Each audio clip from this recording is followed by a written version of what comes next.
We climbed the stairs to catch the train. I looked at the wooden barrier separating the platform from the street below. What?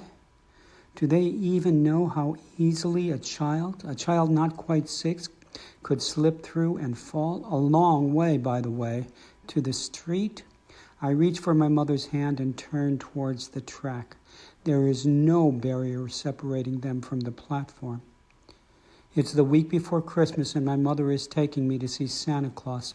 This is my first train trip. The train rattles up to the platform. The doors open. I grip her hand more tightly and step carefully but firmly into the car. We did see Santa Claus that day, and I'm sure I enjoyed it, but often the journey is far more memorable than the destination. This is also true of Christmas season of my childhood, largely concentrated into the 24-hour period beginning Christmas Eve morning with the smells of the Christmas dinner preparation, pies, turkey stuffing, and a birthday cake for a 5, very soon to be 6-year-old child. But the real season won't begin until that evening with decorating the tree. I wait and eye the closet door while listening to, more than watching, traditional TV shows.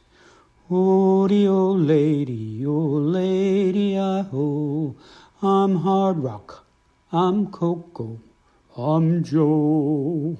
Hard Rock drives Santa's sleigh. Coco navigates. Santa really doesn't need Joe, the smallest of the 3, but he just loves him so. That is so nice. I'm small too. And Rudolph the red-nosed reindeer, his true worth will shine through tonight. As the 7th of 8 children, this gives me hope. Oh, and in the closet, 2 faded, wrinkled cardboard boxes. One holds the deflated skins of skeletons, witches, pirates, and ghosts.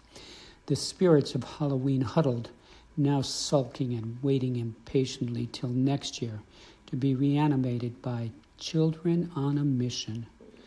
But today it's the Christmas box, filled with tinsel and ornaments, that's waiting.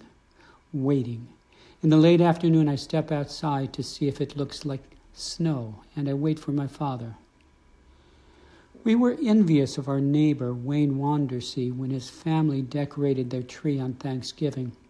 Now, on Christmas Eve, I watch as they drag the dried, brown, needleless trunk to the alley, just as my father arrives, a very proud tree tied to the top of his car. I race ahead of him into the house and drag the box from the closet. The decorating begins. I put my ornament, a plasticine Santa Claus with white beard and white lining to his red coat and black boots, given to me on the day of my birth, almost 6 years ago, by Dr. Fallon, who delivered most of the soon-to-be 13 children. My ornament, not ours. There is a knock on the door. My mother opens it to Lucky, our lovely crossing guard, about 50 years old. I almost do not recognize her, as she is not wearing the blue serge uniform. With Lucky around, you knew someone benevolent is in charge, and the world is safe. To my knowledge, she has never visited us before. Lucky declines the invitation to come in. They chat briefly. She hands a very large wrapped box to my mother, who thanks her quietly. Neither seems happy. What is it, I ask when my mother enters. You'll find out in the morning. I awaken early to a scent of pine and roasting turkey and hurry downstairs to the small living room. The tree is lit, and while many presents are spilling out from under it, the box that Lucky brought is the one commanding all attention. It is opened last. Even my older, jaded brothers are awed. It is a complete Lionel train set. We, and when I say we, I mean my older brothers, spend the afternoon setting it up on a plywood table in the basement, largely a storage area for the family business. I stand on a 5-gallon bucket to get a better view of the flashing light of the engine as it circles the figure-8 track. I see and smell the smoke from the smokestack after my brother drips a few drops of oil in it. When it's my turn to activate the switch for the whistle, I lean forward.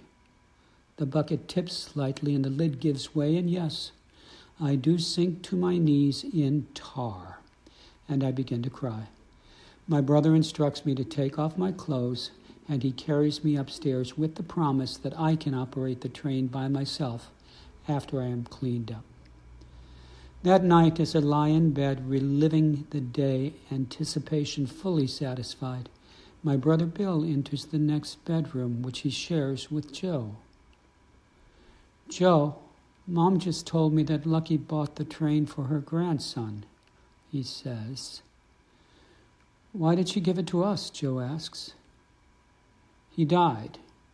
He was 6 years old, leukemia." Oh. I didn't think this then, but I felt it. Even Lucky couldn't hold on to him as he slipped through the barrier just before Christmas.